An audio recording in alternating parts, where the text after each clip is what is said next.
Un saludo muy cordial a vosotros, profesores de enseñanza religiosa escolar, en este curso de reciclaje de formación continuada.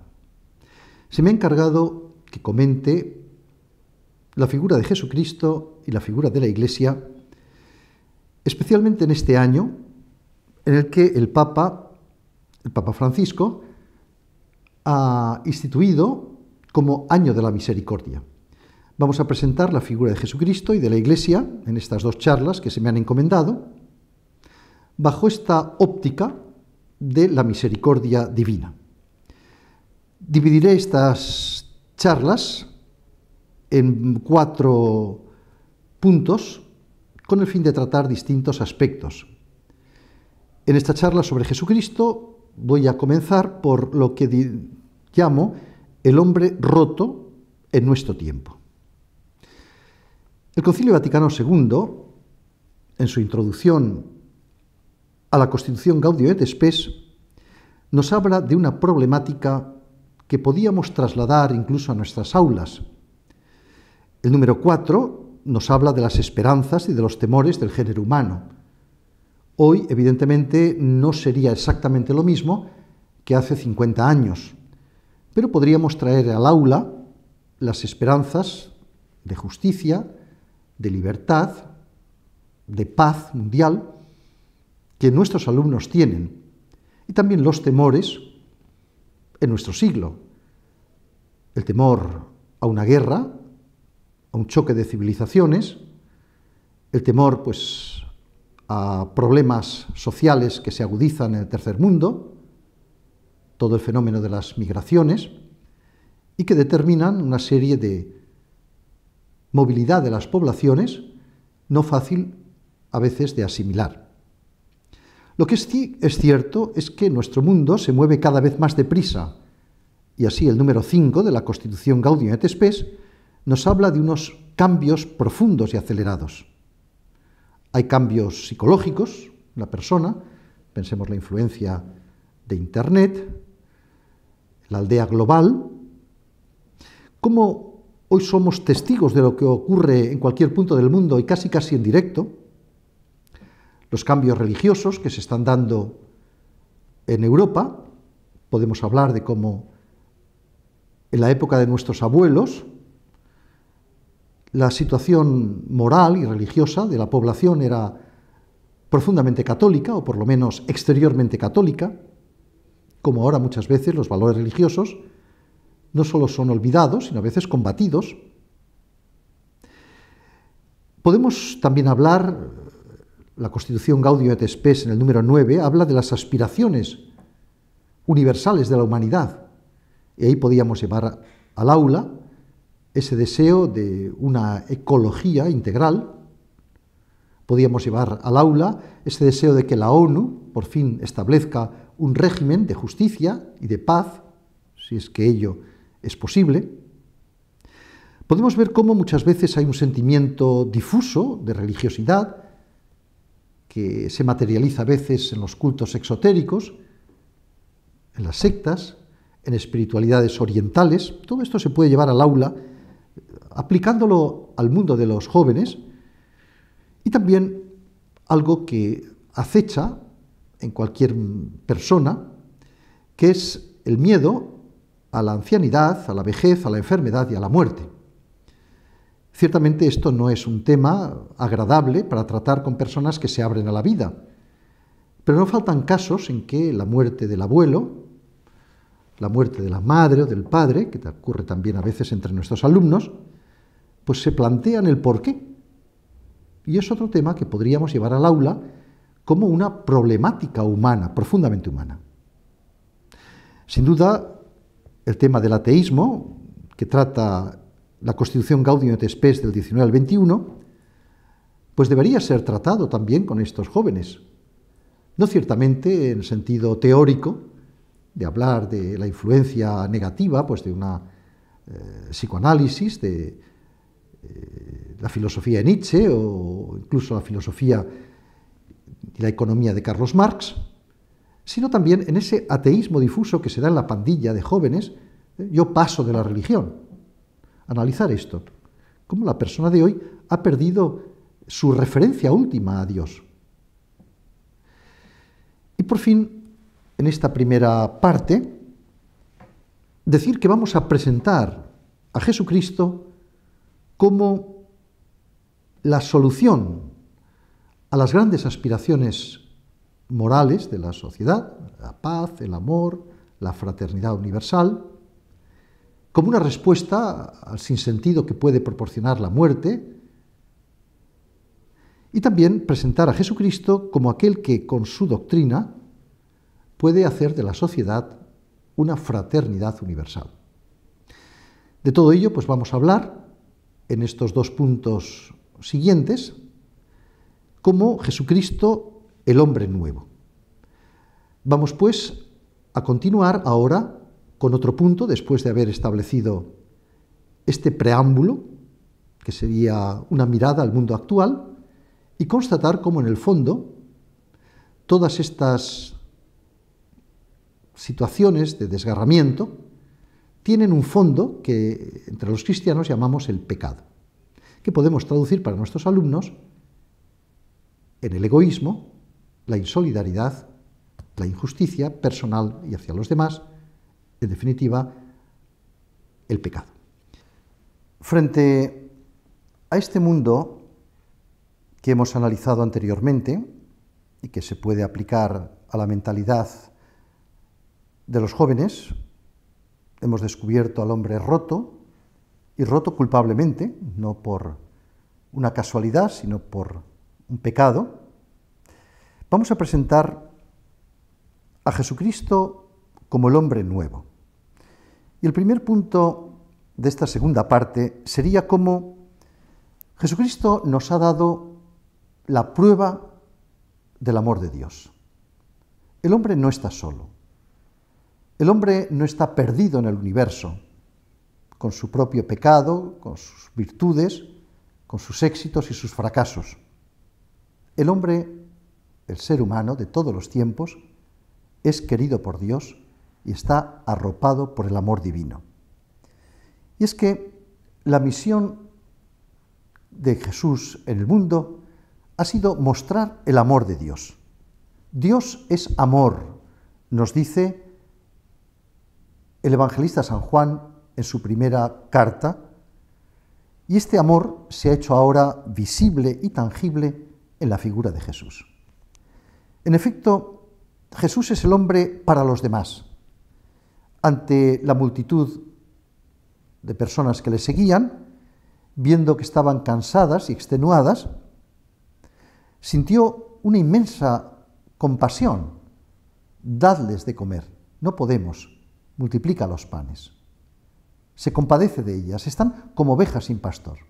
También en nuestro mundo a veces nos encontramos sin pastor, sin guías. ¿Quién puede ser hoy la persona a la que podemos seguir ciegamente?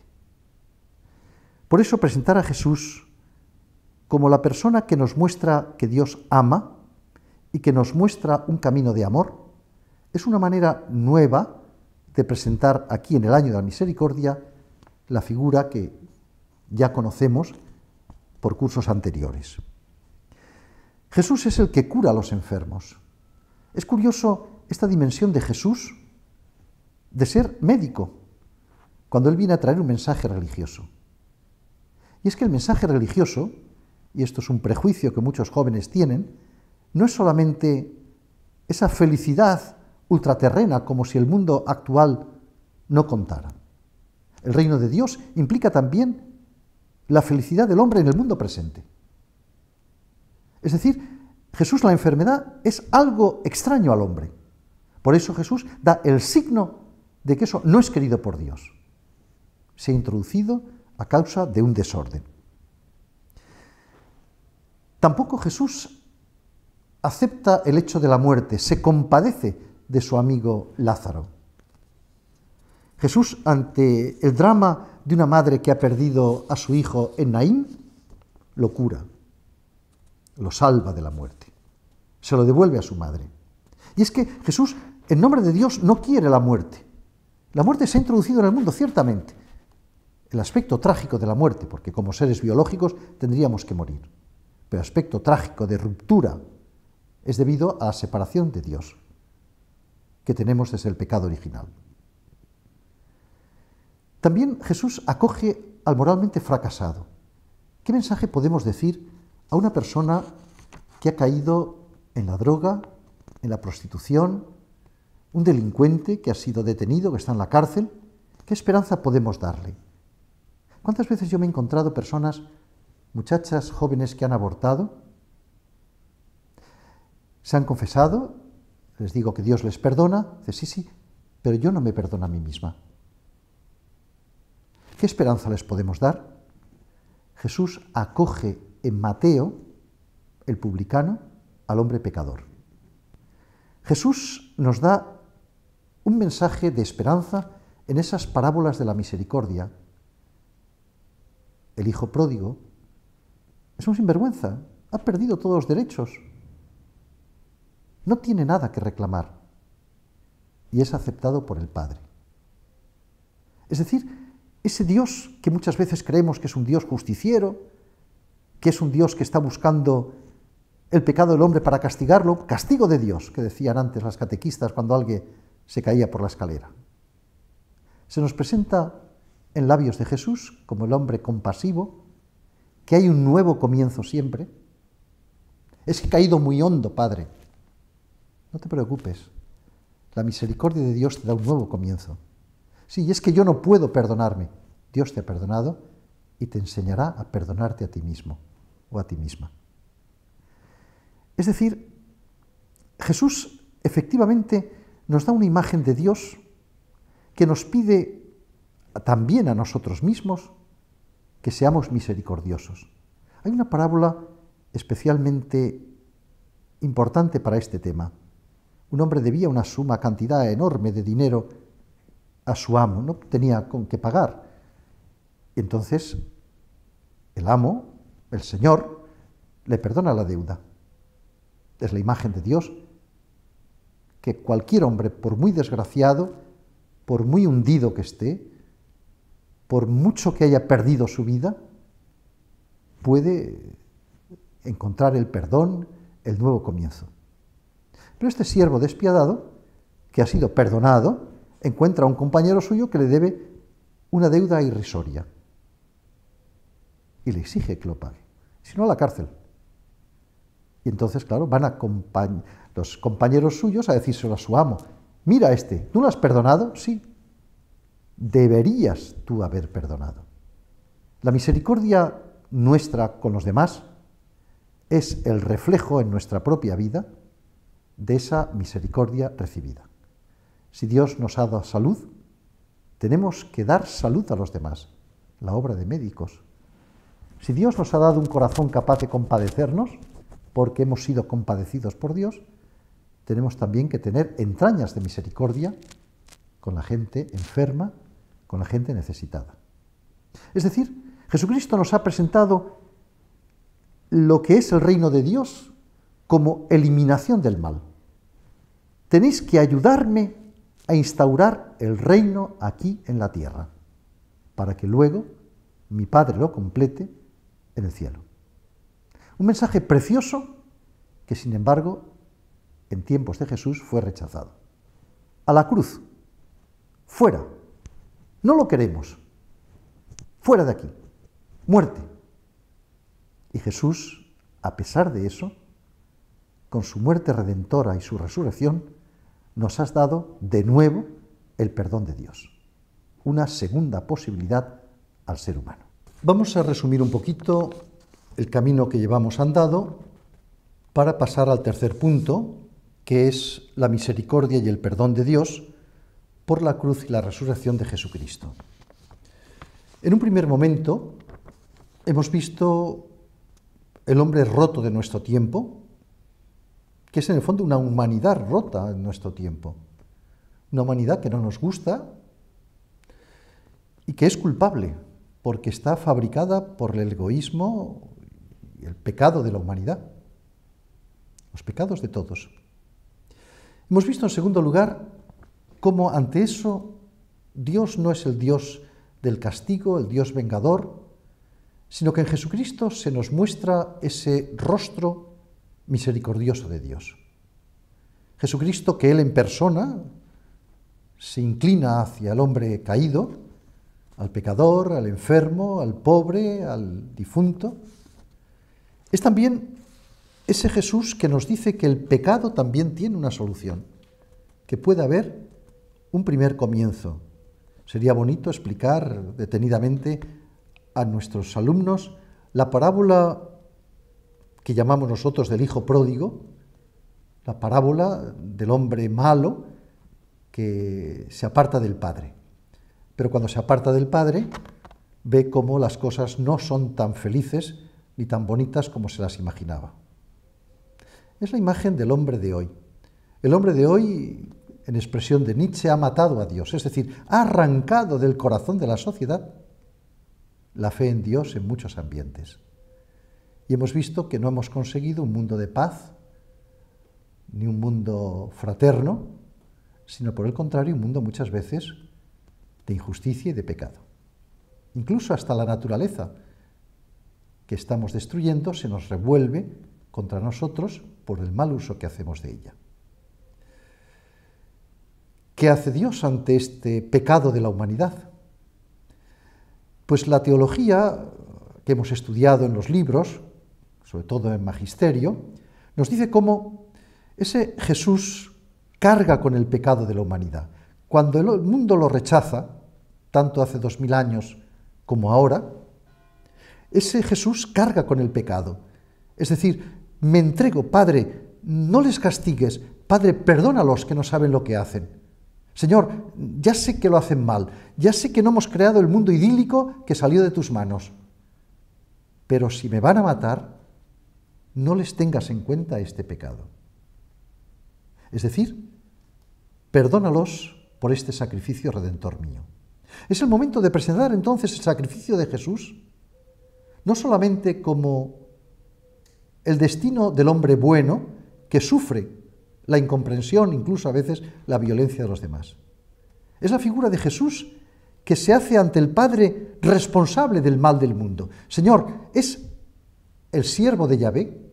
Podemos leer en este momento esos cantos preciosos de Isaías, el 53 y el 54, los capítulos del siervo de Yahvé. Él cargó con los pecados del mundo. Padre, soy yo, mira, yo muero, pero esa muerte mía que sea para perdón, que sea para salvación. Y Jesús muere por nosotros, acepta dar su vida en redención de la humanidad. Lo que había sido el segundo crimen de la humanidad, el segundo pecado original, primero había sido el de Caín y Abel, cuando empieza la violencia en el mundo, se convierte paradójicamente en redención. Padre, perdónalos porque no saben lo que hacen. Pero sí, estamos perdonados. ¿Pero qué? ¿Se nos posibilita un hombre nuevo? Sí, por la resurrección de Jesús. Si Jesús hubiera terminado su vida en la muerte, hubiera sido un gran pensador, un hombre de una elevadísima moral, pero en definitiva un fracasado por ser rechazado por la sociedad. Es aquí el momento de hablar de la resurrección de Jesús como el camino que nos lleva al mundo nuevo. También el pecado tiene perdón, también la enfermedad tiene curación, también la infelicidad tiene solución. Incluso hasta la misma muerte no es el final del camino. Es el momento de presentar la resurrección del Señor como el mundo nuevo y la tierra nueva, donde habrá un hombre nuevo, no por obra nuestra, que en definitiva nuestro pecado nos acompañará toda la vida, nuestro egoísmo, aun siendo justificados por el Señor, nos acompañará nuestro pecado. Señor, ten piedad, decimos al comienzo de cada misa, sino que la gracia del Señor transformará la humanidad y lo reunirá en el reino del Padre. La resurrección de Jesús, por lo tanto, es la esperanza de la humanidad, es la garantía del mundo nuevo, es la garantía de ese mundo de justicia, de amor y de paz que tenemos que empezar en este mundo, pero que humanamente hablando no creo que lo consigamos. Más todavía, el pecado nos acompañará de tal manera que solo Dios podrá solucionarlo. En este sentido, hemos presentado la figura de Jesús como el hombre que ve la realidad del mundo. Que no es que Jesús viva en un paraíso artificial, sino que se da cuenta de la enfermedad, se da cuenta del pecado, se da cuenta de la pobreza, se da cuenta de la injusticia, se da cuenta y ¿qué opone a ello? No la venganza, sino la misericordia, el amor. El amor de Dios que les ama a pesar del pecado y el amor que nosotros debemos intentar dar al prójimo. Y a pesar de eso, de ese mensaje, cómo la humanidad se resiste a ello. El rechazo antes y ahora a ese mensaje divino es consecuencia de nuestro propio pecado que solo Dios puede solucionar. Y Dios lo soluciona cargando con él y dándole una salida, la resurrección como camino de vida eterna. El reino de los cielos supondrá la plenitud del hombre, la felicidad del hombre y en definitiva supondrá ese mundo que anhelamos y que aquí no podemos conseguir. Con esto pues terminamos esta primera charla. Yo quisiera dar algunas pistas de lectura con el fin de poder desarrollar ante nuestros alumnos de la mejor manera que podamos, porque no es fácil a un muchacho, una muchacha, adolescente o joven, hacerles comprender ese drama profundo de la humanidad, esa carencia de una felicidad profunda, cuando se está abriéndose a la vida y hay que mostrarles pues, lo positivo del mundo. Ya tiempo habrá de que descubrirán las características que la Constitución Gaudium et Spes nos habla del mundo actual. Los telediarios se encargarán mucho de descubrirles ese aspecto de maldad, de pecado en mucha gente. Por eso yo os aconsejo que leáis despacio el Concilio Vaticano II, la Constitución sobre la Iglesia en el mundo actual, Gaudium et Spes, el número 4 hasta el 22. Es la descripción de los temores y de las esperanzas del género humano. Para la segunda parte podéis leer el Catecismo de la Iglesia Católica, los números 512 a 667. Es el misterio de Jesús, de la vida. Ese Jesús misericordioso, ese Jesús rechazado, ese Jesús que es la misericordia de Dios perdonando al hombre pecador, y ese Jesús glorioso que nos da la esperanza de la vida eterna. Y finalmente, la salvación del hombre roto por la cruz y la resurrección, pues podéis leer el libro del Apocalipsis, especialmente el capítulo 21. Hay una frase preciosa con la que quiero terminar esta charla, aconsejando que leáis ese capítulo 21 y 22, que es el final de la Biblia, que es lo que resume el mensaje gozoso de ese anuncio de Cristo. Dios enjugará toda lágrima de los ojos y ya no habrá muerte, ni duelo, ni llanto, ni dolor.